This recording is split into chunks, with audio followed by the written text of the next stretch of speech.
In February 1968, in a quiet town in South Carolina, a moment meant to demand dignity and equal rights turned into one of the most overlooked tragedies in American history. This is the story of the Orangeburg Massacre, a name many have never heard, yet one that carries echoes of fear, courage, and unanswered questions. At the height of the civil rights movement, young black students believed in the promise of change. Laws had been passed, speeches had been made, hope was alive.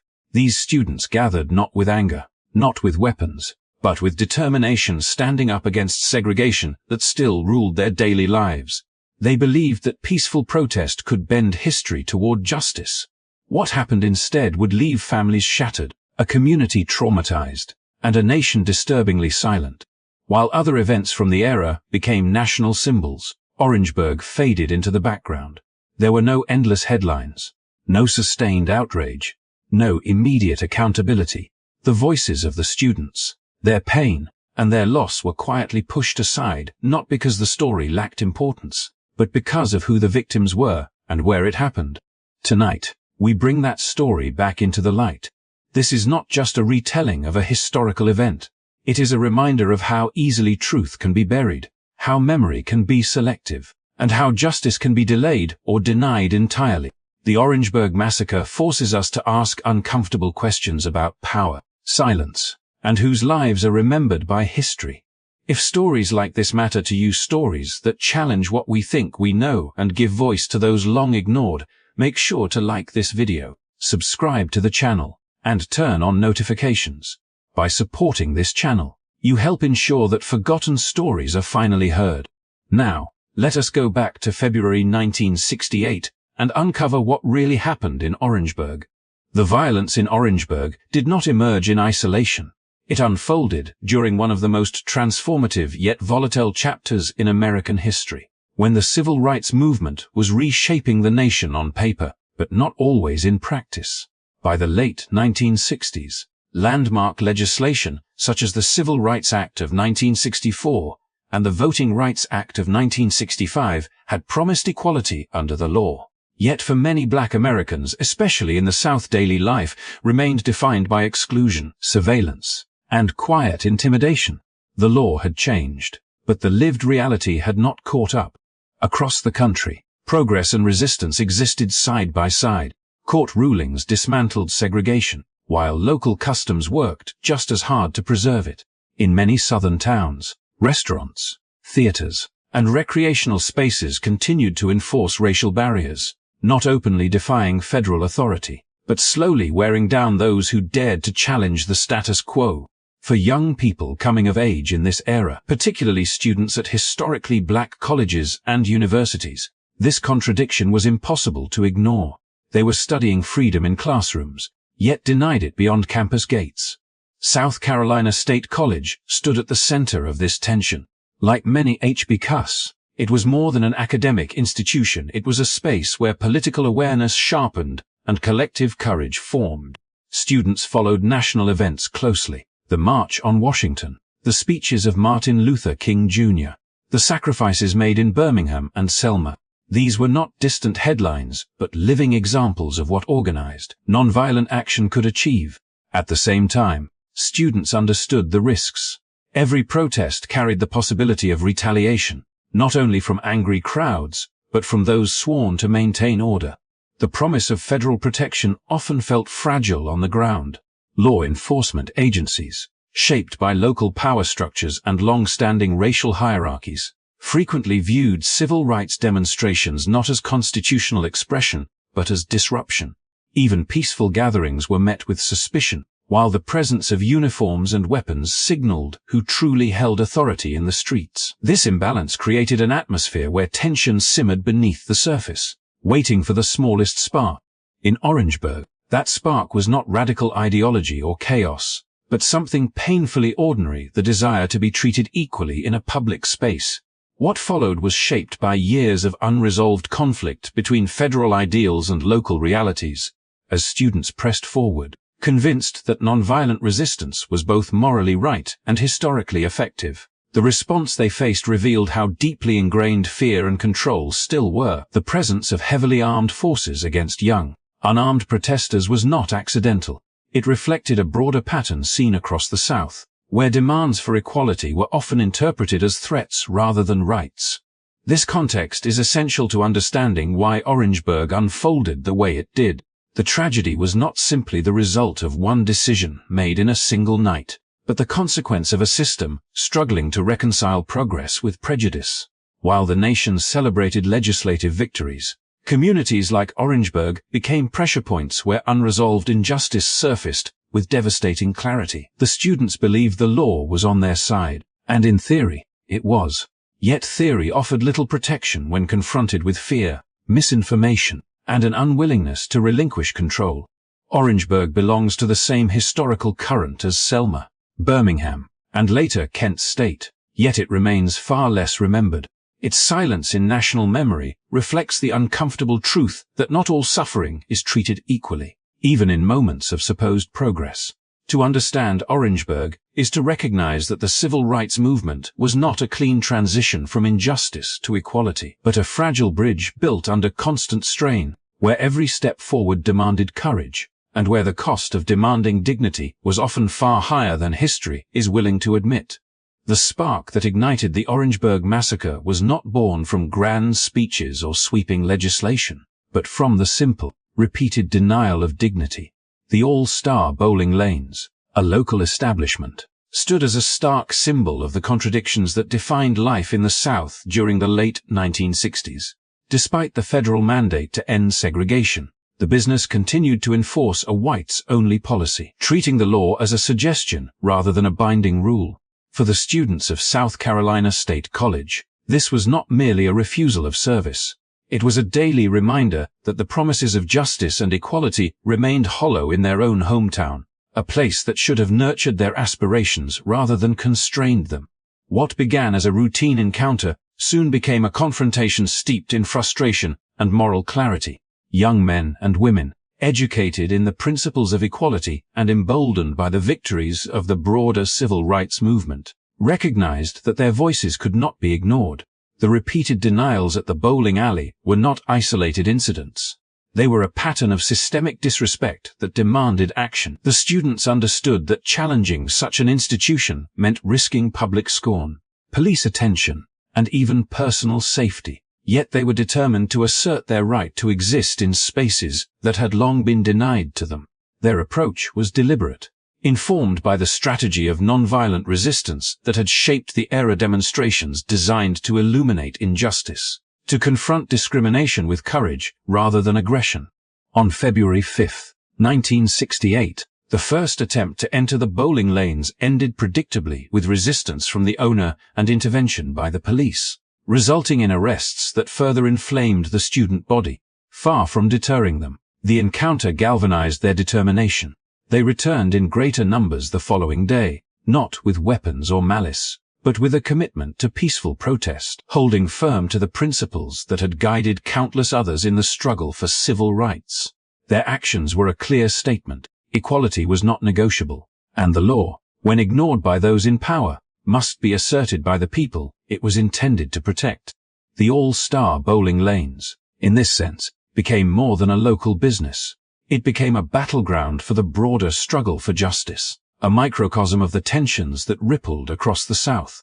The students' courage was met not with dialogue or acknowledgement, but with increased hostility from law enforcement, which interpreted nonviolent resistance as defiance warranting a show of force. As word of the protests spread, the local community and authorities began to anticipate confrontation, and the stage was set for escalation.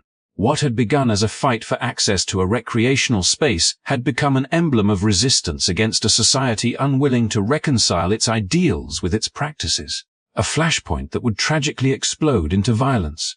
The story of the All-Star Bowling Lanes reminds us that history is shaped not only by monumental figures and sweeping movements, but also by the everyday acts of defiance that challenge injustice. In the determination of these students, the simple desire to be treated with respect became a courageous stand against a system designed to suppress them, a stand whose consequences would leave an indelible mark on their lives and on the history of civil rights in America. Through their actions, we see how ordinary spaces and ordinary decisions can carry extraordinary significance when they confront the enduring weight of inequality, showing that the fight for justice is never abstract but deeply personal, urgent, and profoundly human. As the students of South Carolina State College continued their determined, peaceful demonstrations, the atmosphere in Orangeburg grew increasingly tense, a tension that had been simmering long before the first protest began.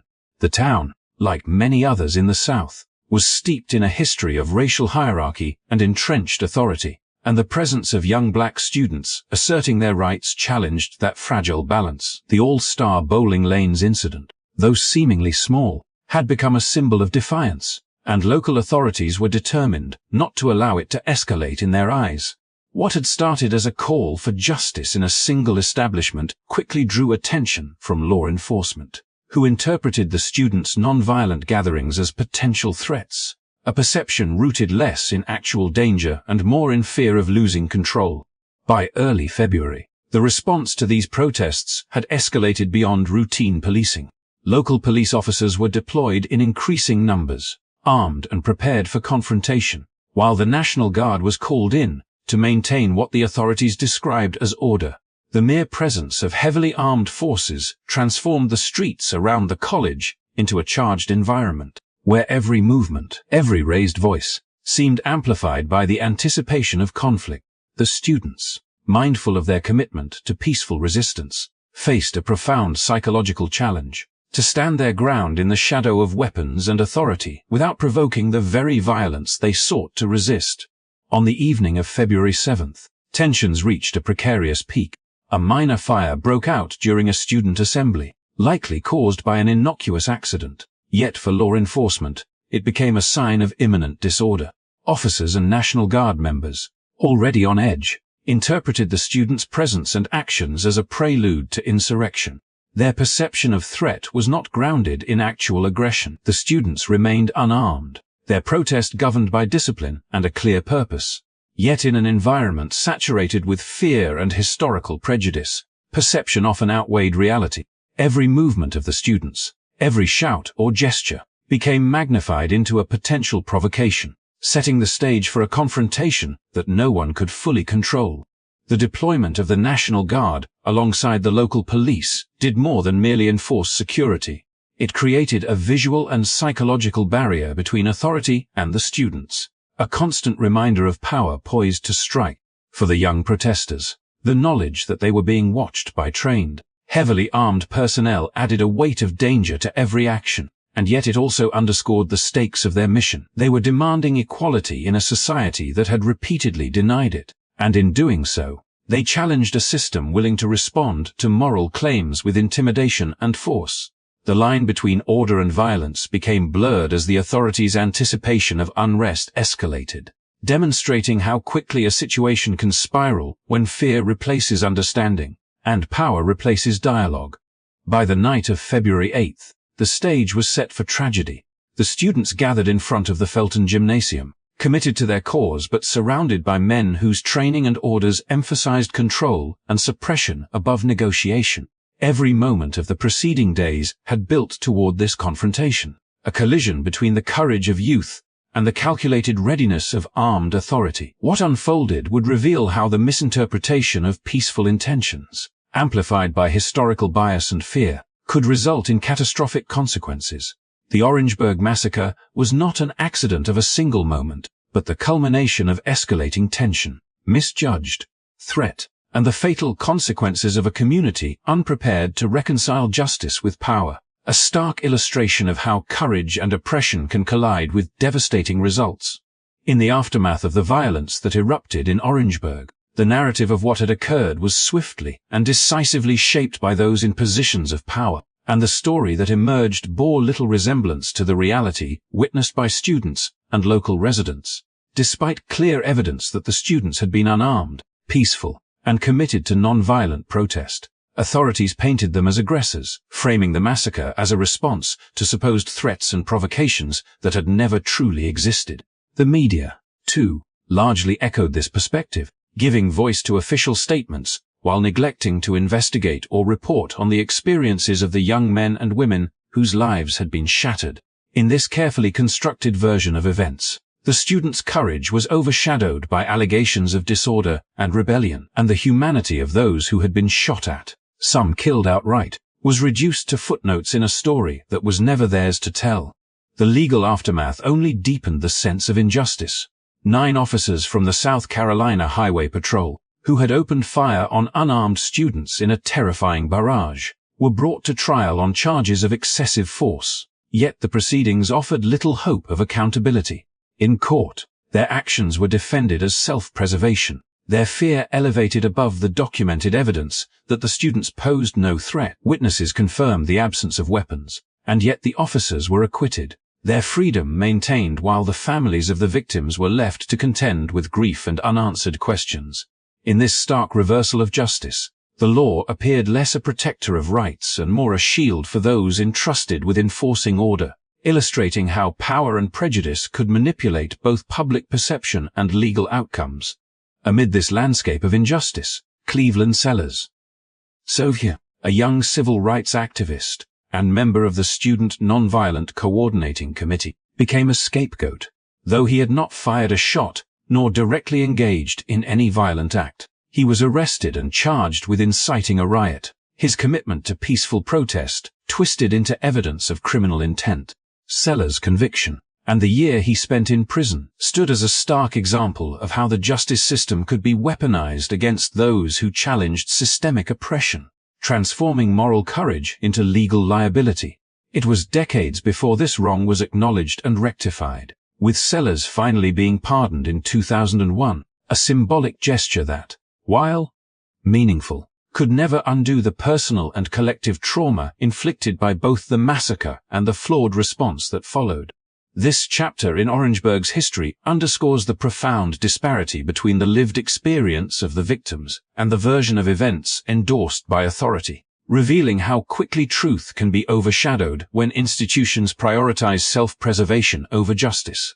The students' voices, their pain, and their bravery were marginalized, relegated to the margins of historical memory, while those responsible for violence emerged unscathed. The story of Cleveland Sellers, unjustly imprisoned for standing in solidarity with his peers, is a reminder that the struggle for civil rights was fought not only in the streets, but in courts and courtrooms, where victory could be measured not just in laws passed, but in the courage required to confront a system resistant to accountability. In tracing the path from protest to massacre to legal failure, it becomes clear that the Orangeburg tragedy was not merely an isolated event, but a reflection of broader societal patterns, where fear, prejudice, and the desire to control the narrative eclipsed both justice and truth, leaving scars that would endure for generations. The Orangeburg Massacre stands as a haunting reminder of the ways in which history can overlook the suffering of those who are most vulnerable, and how courage can be met with silence instead of recognition. Though it was one of the earliest and deadliest instances of police violence against student protesters during the civil rights era, it did not receive the attention that similar tragedies did, leaving the voices of the victims and the stories of their bravery largely absent from national memory. 3 young lives were cut short, dozens more were wounded, and a community was left to grapple with grief and trauma. Yet for decades, this event remained a footnote in the broader narrative of the struggle for racial justice. The massacre revealed a painful truth, that the sacrifices of Black Americans were often minimized or ignored, especially when they took place in towns and communities far from the centers of political power and media influence. The story of Orangeburg is more than an account of violence. It is a testament to resilience. Despite the fear, the grief, and the injustice they faced, survivors and families refused to let the memory of that night fade. They worked tirelessly to ensure that the truth was told, that the names of Samuel Hammond, Henry Smith, and Delano Middleton were remembered, and that Cleveland Sellers' wrongful conviction was eventually overturned. Their persistence highlights a critical lesson. History is not only written by those in power, but is also shaped by those who demand that the truth be seen, acknowledged, and preserved.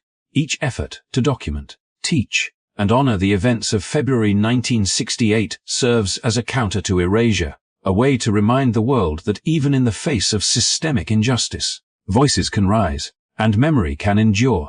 As we reflect on the Orangeburg Massacre today, it challenges us to consider what it means to confront uncomfortable truths, to recognize the patterns of oppression that still echo in contemporary society, and to honor those who risked everything to demand justice. Remembering Orangeburg is not simply about recounting a tragic event. It is about understanding the courage required to fight for dignity in the face of overwhelming odds and acknowledging the ways in which systemic bias can obscure history. By keeping these stories alive, we ensure that the sacrifices of the past continue to inspire the pursuit of equality and justice in the present. Thank you for joining us as we revisit this important, yet often overlooked chapter of American history. If this story moved you, offered insight, or made you reflect on the ongoing struggle for civil rights, please take a moment to like this video, subscribe to the channel, and turn on notifications. By supporting this channel, you help preserve stories that matter, giving voice to those who were once forgotten and ensuring that the lessons of history are never lost. Let us continue to learn, remember, and honor the courage of those who stood for justice in Orangeburg, and let their legacy guide us toward a more just and compassionate world.